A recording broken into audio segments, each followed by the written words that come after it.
नमस्कार. मी चिंतामणी ससृदे. रागरंग.com या यूट्यूब वाहिनीवर आपलं सहर्ष स्वागत आहे. मित्रांनो, परतीच्या पावसानं पुन्हा एकदा सांगली शहरासह संपूर्ण जिल्ह्याला जोरदार तडाखा दिलेला आहे. सांगली शहरात तर काल दिवसभर पाऊस सुरू होताच. फक्त कालच्या दुपारपर्यंत नंतरचं पावसाचं प्रमाण थोडं कमी होतं, पण रात्री नंतर आज दिवसभर जवळजवळ दुपारी थोडासा काळ विश्रांती सोडली तर काल रात्रीपासून ते आज आत्तापर्यंत सांगली शहरात अक्षरशः मुसळधार पाऊस पडतोय. एखाद दुसऱ्या तासाचा अपवाद वगळला तर पावसामध्ये खंड नाही. कालच्या रात्रीपासून ते आज म्हणजे कालचा संबंध जर दिवस धरला आपण, आज सकाळी 8 वाजेपर्यंत सांगली शहरामध्ये जर आपण आकडेवारी पाहिली तर जवळजवळ 59 मिलीमीटर पाऊस पडलेला आहे. 60 मिलीमीटर पाऊस जेव्हा होतो तेव्हा त्याला शासकीय भाषेमध्ये अतिवृष्टी असं म्हणतात. त्यावरून किती मोठा पाऊस सांगली शहरामध्ये झालाय हे आपल्या लक्षात येईल. सांगली शहरातले अनेक भागामध्ये पाणी शिरलेलं आहे. अनेक भागामधल्या घरांमध्ये सुद्धा पाणी शिरलेलं आहे. विशेषतः चैत्रबन सोसायटी असेल, जुना कुपवाड रस्ता असेल, शामराव नगर आहे, या ठिकाणी अनेक घरामध्ये पाणी घुसलेलं आहे. रामनगर आहे, जो प्रभाग 18 म्हणून ओळखला जातो. सांगली कोल्हापूर सबंध रस्त्याच्या दुतर्फा असलेल्या सगळ्या वसाहती, हरिपूरकडे जाणाऱ्या रस्त्याच्या दुतर्फा असलेल्या वसाहती, या सगळीकडे पाणी सगळीकडे शिरलेलं आहे आणि अजूनही पाऊस पडणार आहे. यामुळे लोक आणखी भयभीत झालेली आहेत. अक्षरशः अनेकांच्या घरात पाणी शिरलेलं आहे. शामराव नगर मधल्या अनेक ठिकाणी घरामध्ये लोकांच्या पाणी शिरलेलं आहे आणि लोकांना बसायला जागा नाही, उभं राहायला सुद्धा जागा नाही, अशी परिस्थिती निर्माण झालेली आहे. सांगली जिल्ह्यातही अशीच परिस्थिती आहे. सांगली जिल्ह्यात सुद्धा तासगाव तालुका आहे, वाळवा आहे, शिराळा आहे, त्यानंतर कवठेमहांकाळ तालुक्यातही, जत तालुक्यात सुद्धा आणि मिरज तालुक्यात सुद्धा भरपूर पाऊस झालेला आहे.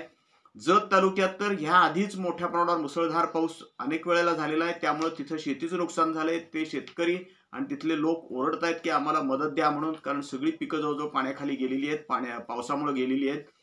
तासगाव तालुक्यात सुद्धा प्रचंड, खानापूर तालुक्यातही झाले आणि तासगाव तालुक्यातही अतिवृष्टी झालेली आहे. ढगफुटी सदृश्य पाऊस झालाय. तासगावच्या गणपती मंदिराच्या समोरचा भाग ह्यामध्ये कधीही पाणी साठत नाही, ते आज पाणी साठलेलं आहे.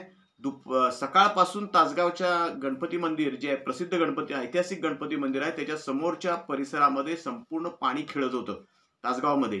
खानापूर तालुक्यातले अनेक रस्ते बंद झालेले आहेत.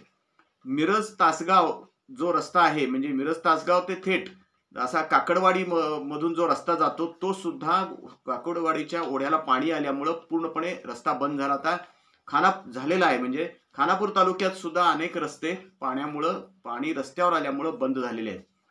अनेक ठिकाणी पाऊस अजूनही पडतोय असं म्हणतात. म्हणजे जुन्या आपल्या शास्त्राप्रमाणे म्हणलं तर आता हे उत्तरा नक्षत्र होतं, त्याचे 1-2 दिवस शिल्लक राहिलेले आहेत आणि परत 2 दिवसामध्ये पुन्हा हस्त नक्षत्र सुरू होते.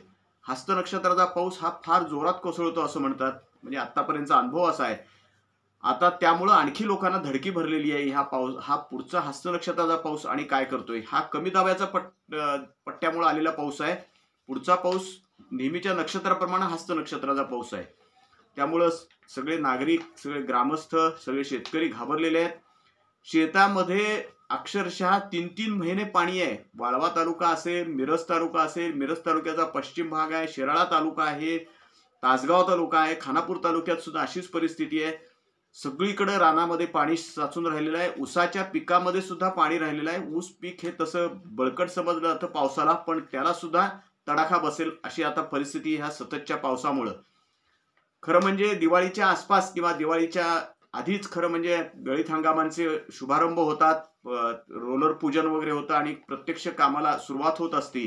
परंतु या पावसामुळं यंदाचे गळीत हंगाम तरी वेळेत सुरू होणार का अशी परिस्थिती निर्माण झालेली आहे. याचं सगळ्यात महत्वाचं कारण असं आहे की ऊसाच्या रानामध्ये आज जायलाच येणं शक्य नाहीये. म्हणजे अगदी रस्त्याकडेचे ऊस आहेत तिथं सुद्धा रानात जाणं शक्य नाही. आज जे ऊस आहे तिथं तर शक्यच नाही. बैलगाड्या, ट्रॅक्टर आत घालून किंवा माणसाने आत साखळी करून ऊस आणायचा म्हणलं तरी शक्य नाही, कारण रानात उभंच राहता येत नाही. त्यामुळं ऊसाचंही नुकसान तर होतच आहे आणि कारखान्यांचे हंगाम सुद्धा लांबण्याची शक्यता त्यामुळे साहजिकच व्यक्त होतीये. पाहूया काय होतंय ते. परंतु पावसानं प्रचंड झोडपून काढलेला आहे, यात काही शंका नाही. विशेष म्हणजे महापालिकेमध्ये कालच म्हणजे शुक्रवारीच पालकमंत्री चंद्रकांत दादा पाटील यांनी आढावा बैठक घेतली होती. त्यावेळेला आयुक्त सत्यम गांधी उपस्थित होते, तसंच अतिरिक्त आयुक्त राहुल रोकडे साहेब हे सुद्धा उपस्थित होते.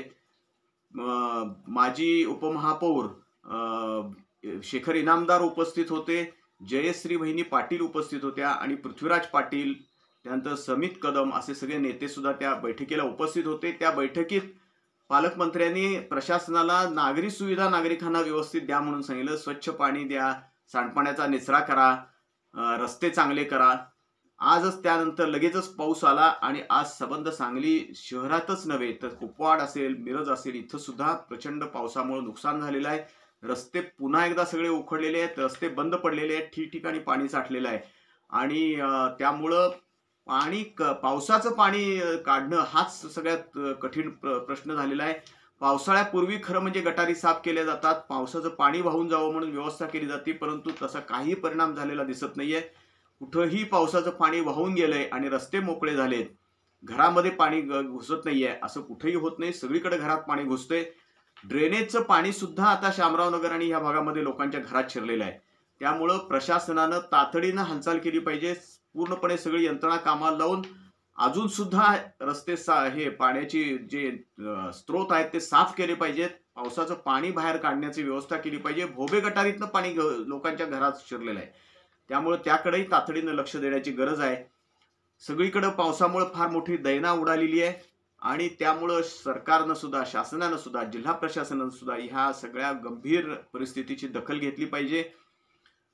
जिल्हाधिकारी असतील किंवा पालकमंत्री असतील ह्यांनी सुद्धा ह्या दखल घेऊन शेतकऱ्यांना असेल, नागरिकांना असेल, मदतीचा हात देण्याची गरज आहे. आमचं हे रागरंग.com ही यूट्यूब वाहिनी आपण लाईक करा, शेअर करा आणि सबस्क्राईब करा. धन्यवाद.